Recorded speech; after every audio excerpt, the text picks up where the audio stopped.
These are full-on cherry-flavored cookies made with cherry chip cake mix and Cool Whip, and they have an extra sweet personality with eyes and lips. And these cookies stay soft for days. You may have seen this basic recipe, but I'm going to show you the easy way to work with this taffy-like dough, other cake and flavor options, the difference 2 minutes can make, and more. If you'd rather just see the recipe in writing with photos, it's on my website, linked in the comments below, YouGottaMakeThis.net. Now snag a box of Betty Crocker Cherry Chip Cake Mix, an 8-ounce tub of Cool Whip, 1 egg, and some powdered sugar or confectioner sugar.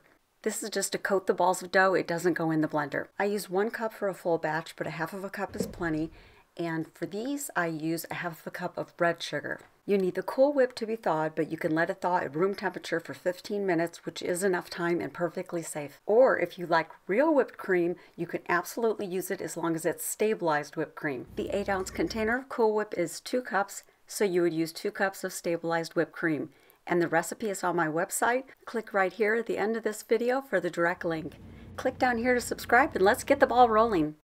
Pour the cake mix in a mixer with 1 egg beaten and an 8-ounce container of Cool Whip, which is 2 cups. If you're using the stabilized whipped cream, it's also 2 cups. Pour in the beaten egg and blend on low to combine. This cherry smells so amazing. And this reminds me of watching taffy being made when I was a kid. I can't remember where, but it was on some sort of vacation.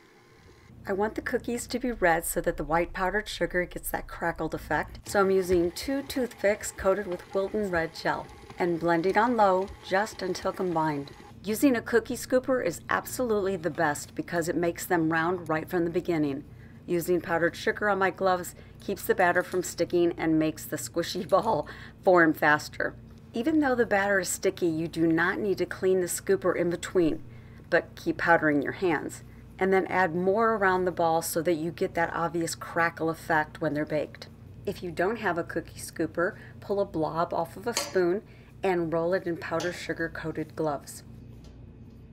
Space 12 balls 3 to 4 inches apart on a Silpat lined baking sheet. Make sure your oven has reached 350 degrees. The baking of these is more precise than other cookies.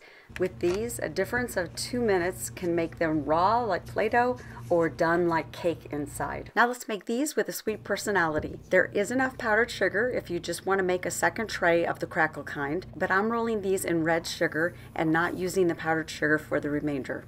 You no longer use the powdered sugar, drop the balls directly into the red sugar.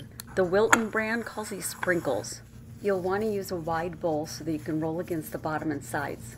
If you're gentle, you can coat the dough and roll them into perfect balls.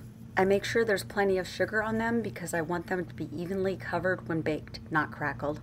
Then press the candy lips and Wilton eyes close together because they'll spread apart when baked, and tap on gently so they don't sink in. For more ideas, use Funfetti or Funfetti Oreo cake mix and a touch of red to make light pink and the Funfetti still show inside.